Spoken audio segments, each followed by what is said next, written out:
ร้อมให้คำปรึกษาเพิ่มเติมทุกกรณีให้ทุกสิทธิ์ของคุณได้รับความเป็นธรรมอย่างแท้จริงสายด่วนคปภ1186 Line Official @OIC Connect คปภคุ้มครองผู้ทำประกันภัยประกันภัยคุ้มครองคุณหากคุณมีปัญหาสายตาอยากได้แว่นสักอันหนึ่งไว้ตอบแชทตอบไลน์งานด่วนใส่ขับรถไปทำงานไปท่องเที่ยวดูแผนที่ปักหมุดหาจุดหมายปลายทางหรือต้องการใช้เลนโปรเกรสซีฟไว้มองไกลมองกระจกซ้ายกระจกขวา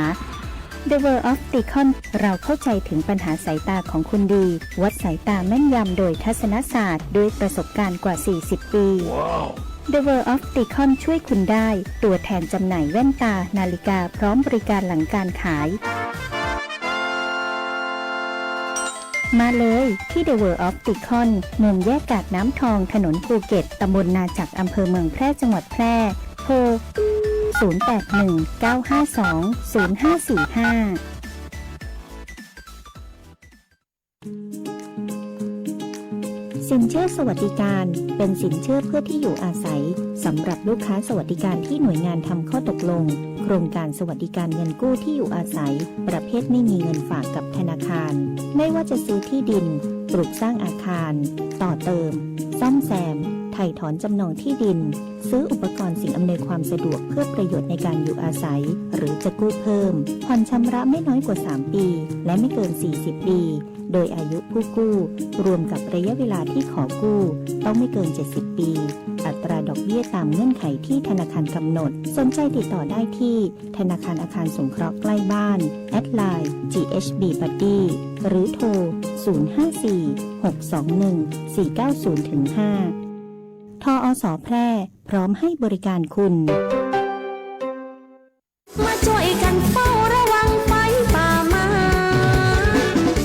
ผู้ก่อว่าภาคเหนือมีพื้นที่เผาซ้ำซากสูงถึง10 ล้านไร่กว่า 90% ของไฟป่ามาจากฝีมือมนุษย์ที่เผาเพื่อหาเห็ดของป่าและการเผาเศษซากพืชหลังการเก็บเกี่ยวบ่ว่าจะเป็นต่อสั่งข้าวโพดเลี้ยงสัตว์หรือนาข้าว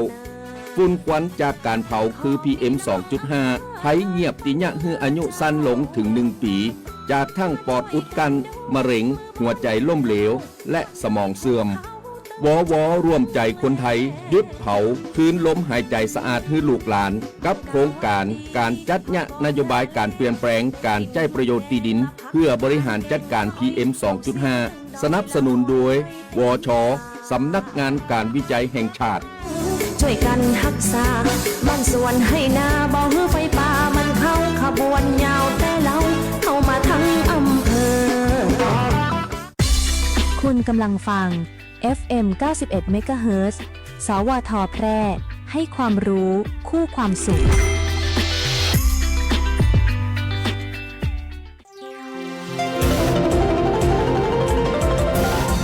วิทยุแห่งประเทศไทยให้ความรู้คู่ความสุขท่านผู้ฟังกำลังให้เกียรติติดตามรับฟังสถานีวิทยุกระจายเสียงแห่งประเทศไทยจังหวัดแพร่ทำการส่งกระจายเสียงด้วยระบบ FM Stereo Multiplex ความถี่ 91 เมกะเฮิรตซ์ จากนี้ไปรับฟังรายการรักสิ่งแวดล้อม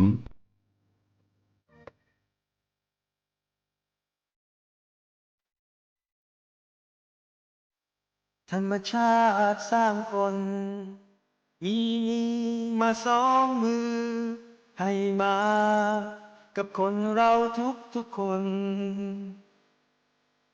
เอาไว้คอยประคองป้องกันไว้ดูแลให้โลกยังคงมีเราทุกคนได้อยู่อาศัยรวมกันมาอยู่กันแสนล้านคนลงมือคนละมือช่วยกันถ้าเรายังเห็นคุณค่าในเมื่อเราเป็นคนทั้งทีช่วยกันทำให้ดีกว่ารวมใจเข้ามา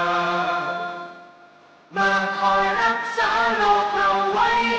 ให้โลกเราสวยพวกเรามาช่วยกันรับรู้ด้วยกันแล้วทำให้โลกนี้สดใสอยากให้โลกน่าอยู่กว่านี้ เป็นโลกที่เราฝันไปจะสวยอย่างไรเป็นไปได้ด้วยมือของเรา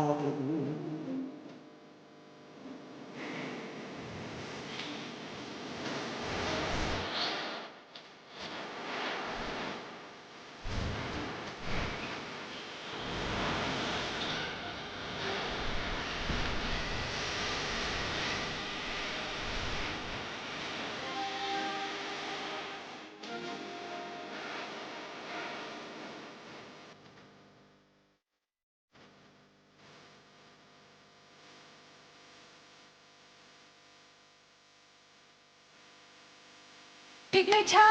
ไม่นานเราเองคงต้องไปแต่มันก็ยังมีโลกใบเก่ายังต้องมีล้านคนก็มาอยู่ที่นี่แทนเราคือเด็กของเราเด็กๆที่เขาไม่เรียนสายให้โลกเราสวยพวกเรามาช่วยกันรับรู้ในมันแล้วทำให้โลกนี้สดใสอยากให้โลกน่าอยู่กว่านี้เป็นโลกที่เราฝันใฝ่จะสวยอย่างไรเป็นไปได้ด้วยมือของเราอยู่ที่มือของเราที่จะทำเอาให้ได้อย่างไรอยู่ที่มือของเราที่จะทำเอาให้สดใส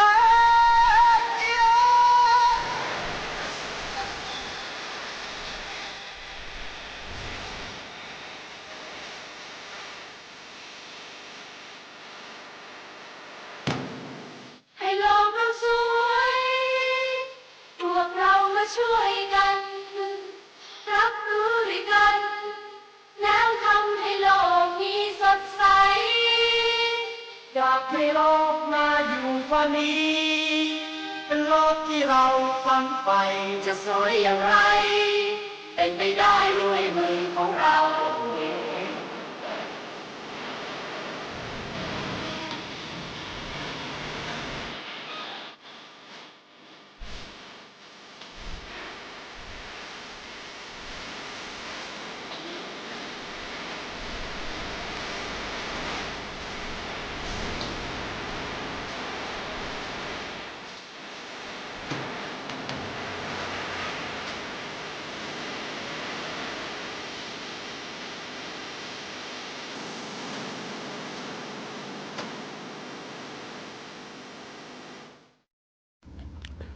สวัสดีครับผู้ฟังทุกท่านครับพบกับรายการรักสิ่งแวดล้อมทางสวทแพร่ FM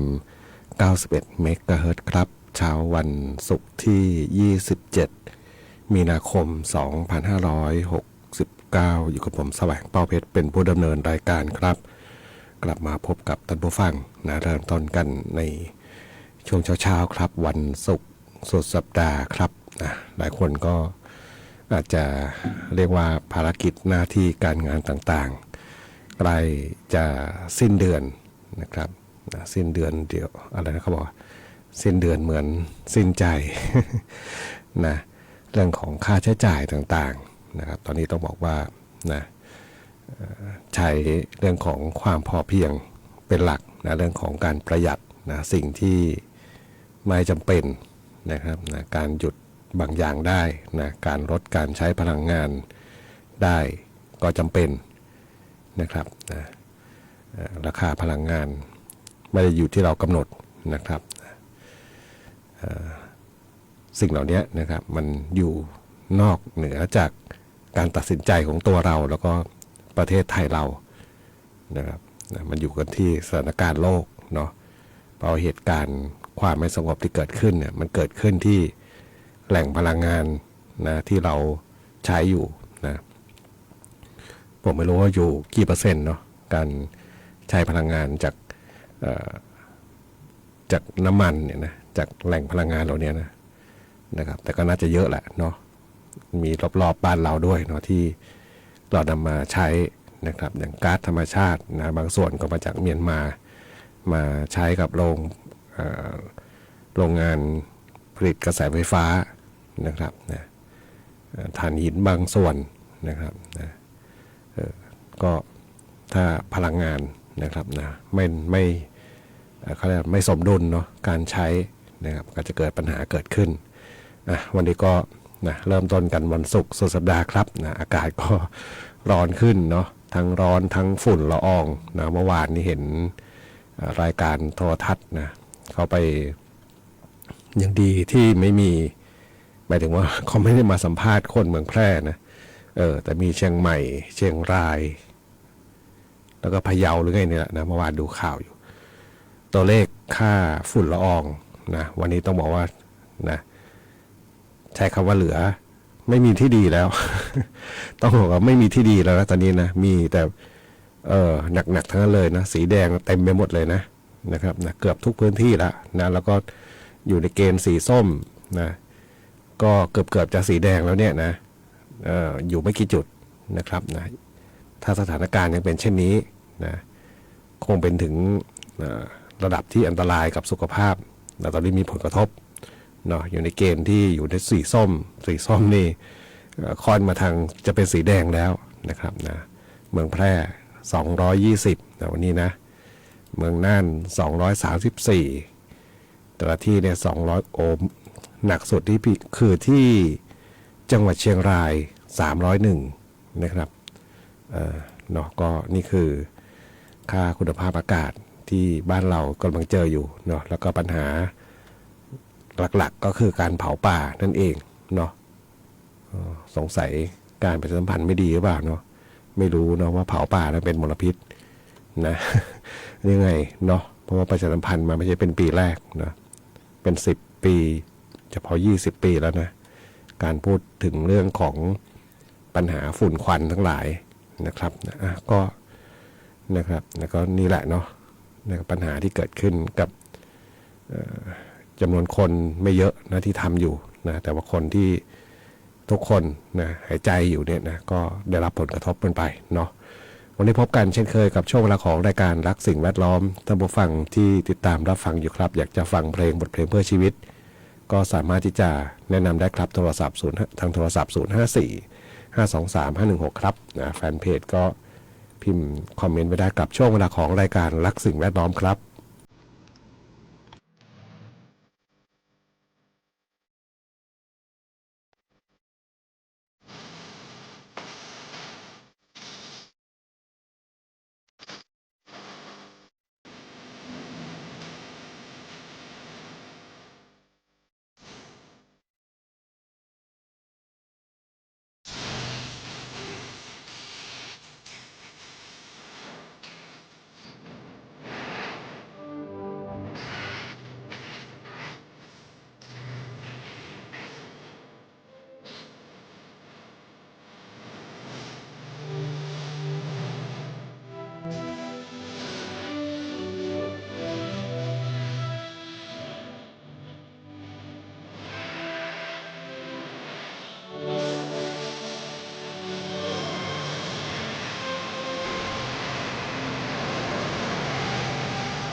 คุณกำลังฟังรายการ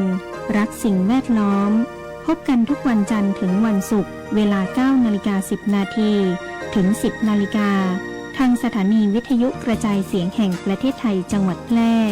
FM 91 เมกะเฮิรตซ์พร้อมสวทกลุ่มจังหวัดภาคเหนือตอนบน 2 ถิ่นฟ้าล้านนาตะวันออก ให้โลกเราสวยพวกเรามาช่วยกัน รับรู้ด้วยกัน แล้วทำให้โลกนี้สดใส อยากให้โลกน่าอยู่กว่านี้ เป็นโลกที่เราฝันใฝ่จะสวยอย่างไร เป็นไปได้ด้วยมือของเรา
เพลงแสงตะเกียงของ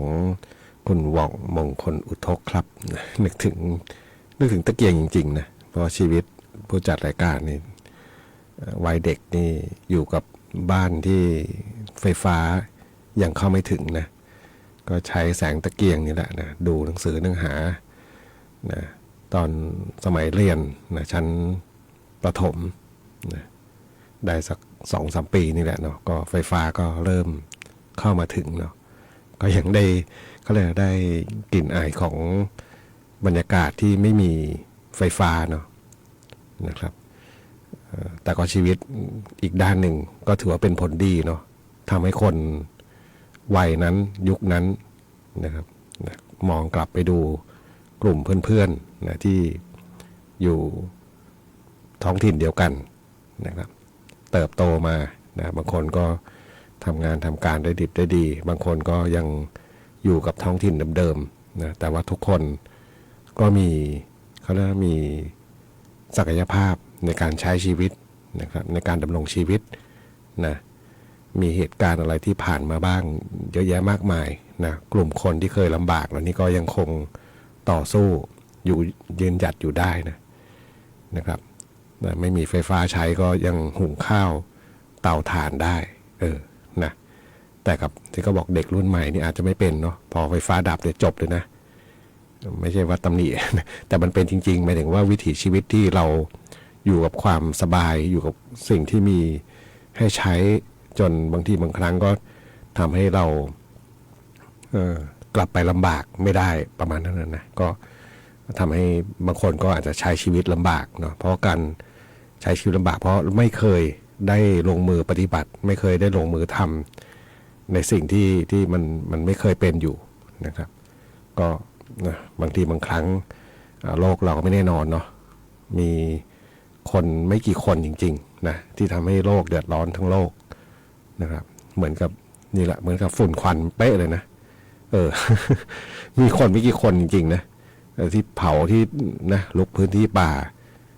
แต่ถามเนี่ยเราไปโทษใครเราโทษเจ้าที่ไม่ดำเนินการเห็นไหม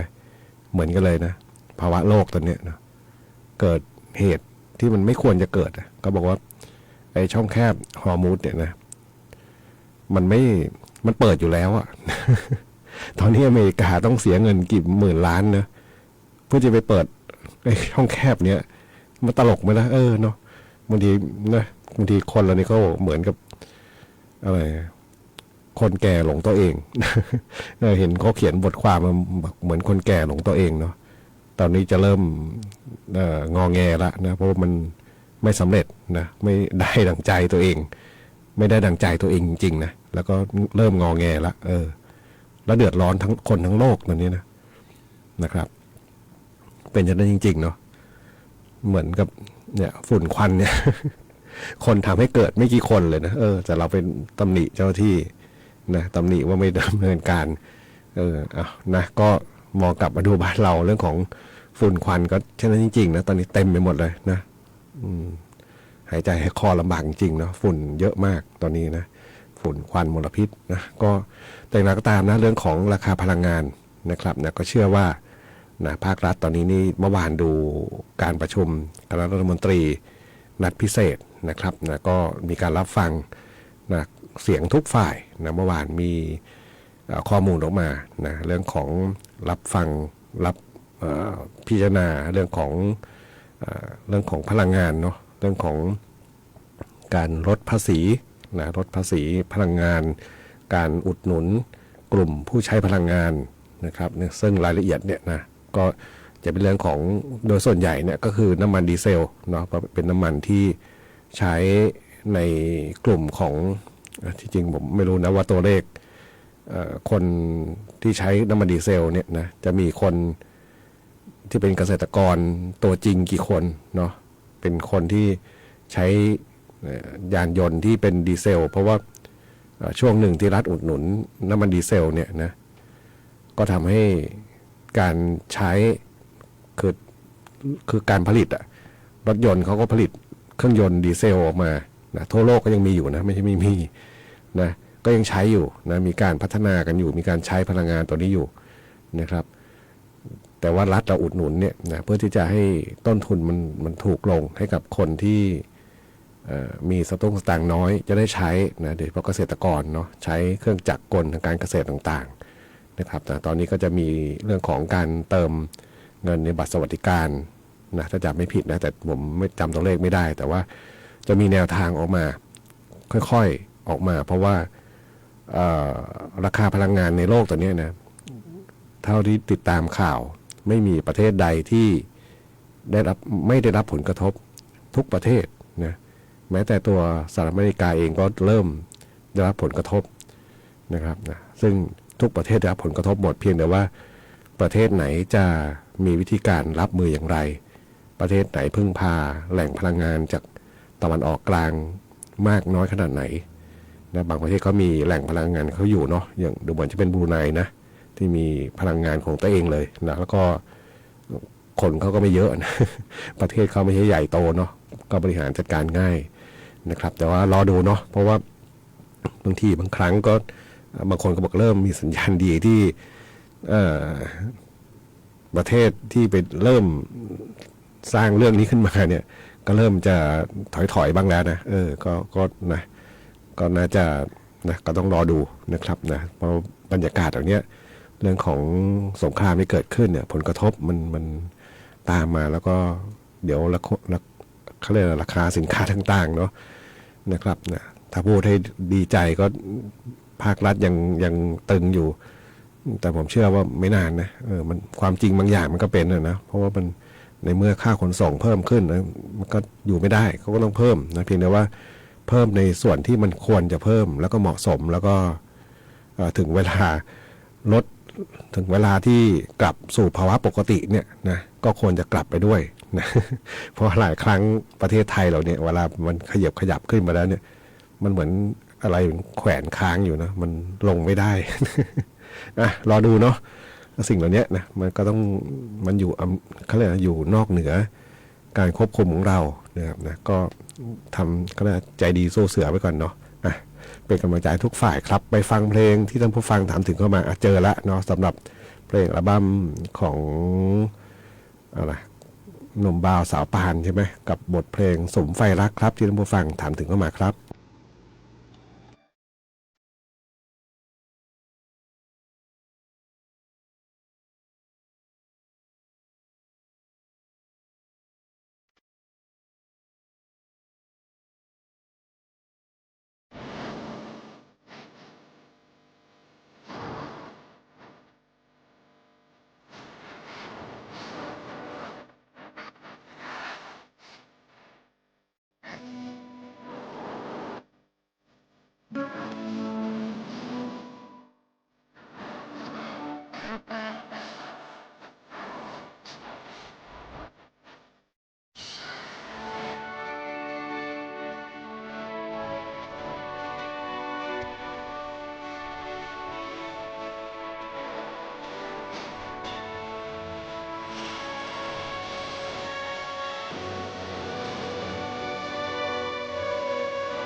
อย่าประมาทอากาศร้อนฟ้าเปลี่ยนสีลมกระโชกแรงนั่นคือสัญญาณของพายุฤดูร้อนและอาจจะเกิดฟ้าผ่ามีลูกเห็บตกในบางพื้นที่ได้อีกเตรียมตัวให้พร้อมปลอดภัยไว้ก่อนเช็คหลังคาบ้านให้ดีปิดหน้าต่างให้สนิทงดใช้โทรศัพท์มือถือในที่โล่งแจ้งขณะเกิดฝนฟ้าคะนองเกษตรกรต้องป้องกันความเสียหายที่จะเกิดกับผลผลิตทางการเกษตรติดตามข่าวสารจากกรมอุตุนิยมวิทยาอย่างใกล้ชิด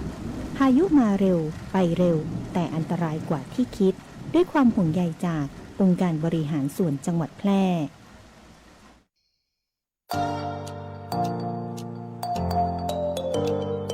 ถ้าคุณกำลังถามตัวเองว่าเรียนอะไรดีที่จบแล้วมีงานทำจริงเรียนอะไรที่ต่อยอดชีวิตได้ไกลกว่าห้องเรียนหยุดคิดไว้ตรงนี้เพราะคำตอบอยู่ที่วิทยาลัยอาชีวศึกษาแพร่ที่นี่เราไม่ได้สอนแค่ให้รู้แต่สอนให้ทำเป็นทำจริงและทำได้ในโลกอาชีพเปิดรับสมัครนักศึกษาใหม่ปีการศึกษา 2569 สำหรับผู้จบม.3 ม.6 และปวช.3 ครบทุกสายที่ตลาดต้องการ ทั้งการบัญชี การตลาด การจัดการสำนักงานดิจิทัล การจัดการโลจิสติกส์และซัพพลายเส้นคหกรรมศาสตร์ อาหารและโภชนาการ แฟชั่นสิ่งทอ ดิจิทัลกราฟิก วิจิตรศิลป์ การโรงแรม การท่องเที่ยว เทคโนโลยีธุรกิจดิจิทัล และเทคโนโลยีสารสนเทศ เรียนได้ตั้งแต่ปวช ปวส จนถึงระดับปริญญาตรี ระบบปกติและทวิภาคี เรียนไป ทำงานไป มีรายได้ระหว่างเรียน ที่สำคัญเรามีสถานประกอบการชั้นนำรองรับการฝึกจริง และมีทุนการศึกษาอีกมากมาย รอคุณอยู่ อยากมีอาชีพ อยากมีอนาคตที่จับต้องได้ เริ่มต้นวันนี้ที่วิทยาลัยอาชีวศึกษาแพร่ เตรียมชีวิตจริงให้พร้อมสู่โลกอาชีพ เรียนจริง ทำได้จริง มีงานรองรับ เพราะความสำเร็จที่ยิ่งใหญ่ เกิดขึ้นได้ที่วิทยาลัยอาชีวศึกษาแพร่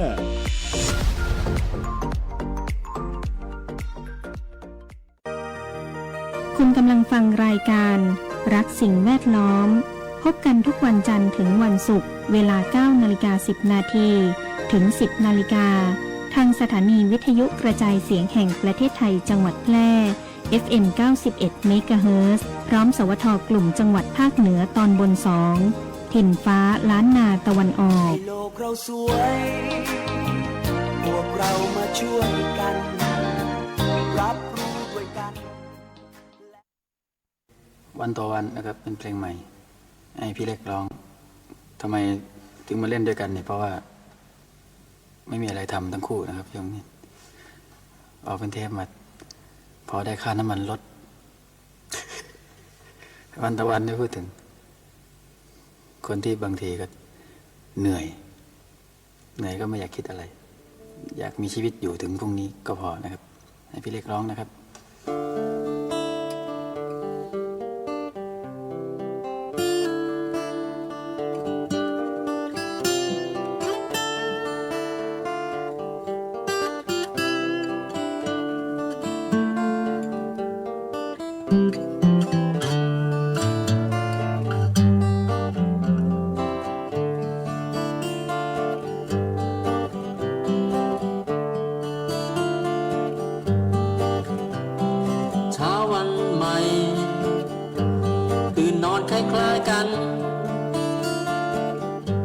เดินทางดังทุกวันเพื่อออกฝ่าฟันปัญหาความเป็นอยู่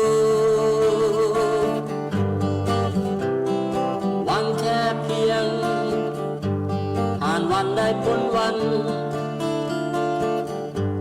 มีชีวิตถึงวันรุ่งเช้าตื่นนอนเหมือนกันอย่างวานซื่อ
ชีวิตถึงวันรุ่งเช้าตื่นนอนเหมือนกันอย่างวานซืนชีวิตหนึ่งพ้นวันคืนหนึ่งก็ดีใจคิดปีนป่ายตามฝันสุดทางได้แค่นี้เท่านี้ก็เพียงพอได้ฝันไปวันๆหนึ่งคืนถึงอีกวันมีชีวิตได้เจอคนรักคนเก่าได้เดินบนถนนสายเก่าขึ้นรถเมล์คันเก่ากินเหล้าที่เก่าได้เจอเพื่อนเก่าๆนั่งคุยเรื่องเก่าๆ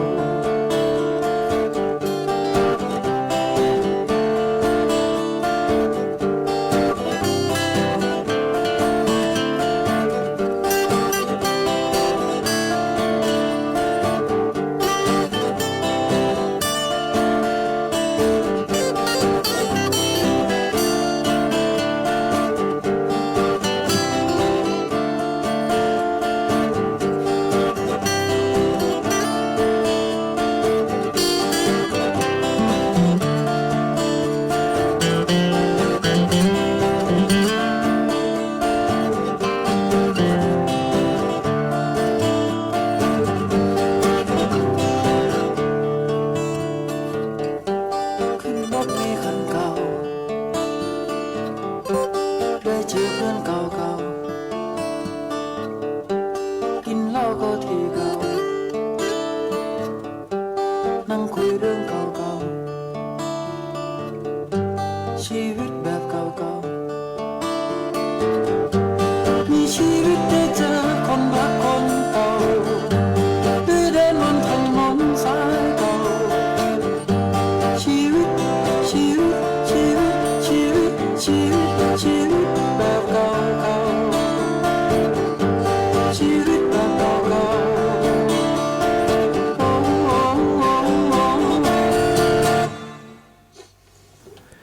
ได้รับฟังผ่านไปครับนะก็บทเพลงของคุณปู่พงษ์สิทธิ์คัมภีร์วันต่อวันนะครับนะขอบคุณผู้ฟังที่ติดตามรับฟังแล้วก็ถามไทยบทเพลงเข้ามาแล้วก็บางท่านก็ไม่ประสงค์ขอเพลงเนาะแต่ว่ามีการติดตามรับฟังโดยเฉพาะข่าวต้นชั่วโมงบอกครอบคลุมและติดตามข่าวโทรทัศน์ทุกวันนี้ก็พาเครียดเนาะที่จริงนะผมคือที่บ้านเนี่ยมีการเปิดดูแต่ตัวผมเองไม่ค่อยได้ดูเนาะมักจะมีภารกิจอยู่นอกบ้านก็ฟังดูบางทีก็เดินเข้าบ้านทีก็ข่าวก็ยังคงวนเวียนอยู่แต่เรื่องบางทีบางเรื่องก็มันไม่ได้เป็นอะไรที่เป็นสาระประโยชน์ในการดำรงชีวิตเลยนะก็ยังมีเปิดอย่างนี้นะเนาะก็มานำมาข่าวว่าก็นำมาพูดมาคุยนะแถมมีผู้สื่อข่าวไปขุดไปคุยอะไรต่างๆรอบๆจนบางทีบางครั้งเนาะก็วงการข่าวสารบางทีเหมือนกับพื้นที่ในการนำเสนอข่าวเนี่ยมันมีมากนะมากจนข่าวในประเทศไทยเนี่ยเหมือนถูกไม่ได้ข่าวบางข่าวควรจะมีแล้วก็ควรที่จะให้ความรู้กับไม่ค่อยมีเนาะแต่กับเป็นข่าวที่เป็นลักษณะเป็นเรื่องหยุมหยิมเล็กๆน้อยๆนะไม่ได้เกี่ยวกับอะไรต่างๆขึ้นมาแล้วก็มาเนี่ยนะแต่ว่าหลายๆครั้งนะข่าวสารโดยเฉพาะข่าวต่างประเทศเนี่ยผมตั้งข้อสังเกตอย่างนี้ดูว่าไม่ค่อยมีเลยนะสำหรับสื่อไทยเดี๋ยวนี้นะน้อยลงไปเยอะนะครับในอดีตยังมีข่าวต่างประเทศที่เป็นเนื้อหาสาระให้เราติดตามบ้างแต่ปัจจุบันนี้แทบไม่มีละเนาะน้อยมากเนาะทำให้บางทีบางครั้งก็เหมือนไม่ได้รับรู้ข้อมูลเลยจริงๆเลยจากต่างประเทศเลยนะครับยกเว้นสื่อโซเชียลเองก็ยังก็มีบ้างนะแต่ก็ไม่ได้เยอะมากนะครับแล้วก็พูดถึงสื่อเนาะก็ยังมีผลกระทบโดยเฉพาะการใช้ชีวิตของเราเนาะบางทีทำให้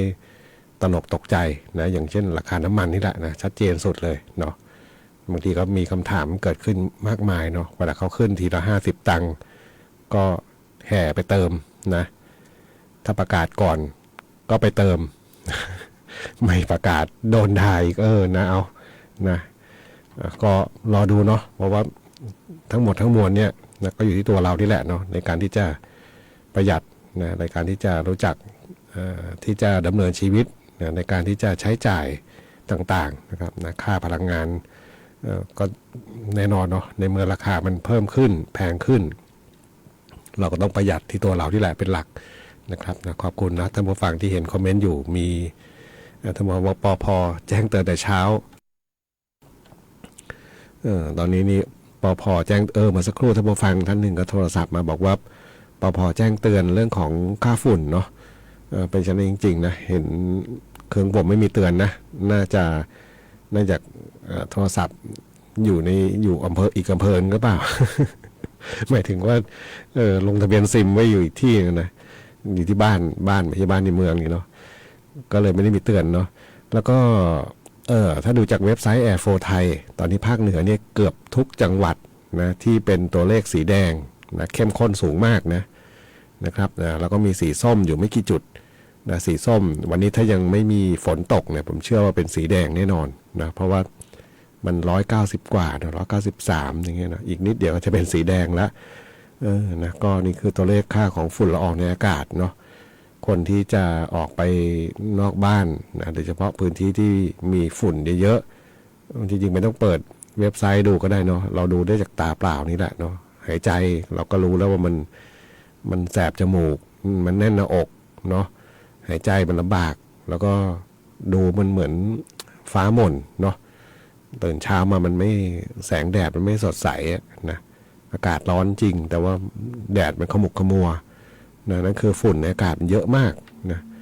ค่าฝุ่นเยอะมากนะดูดวงอาทิตย์ขึ้นพ้นขอบแนวเขาด้านทิศตะวันออกตอนเช้านะ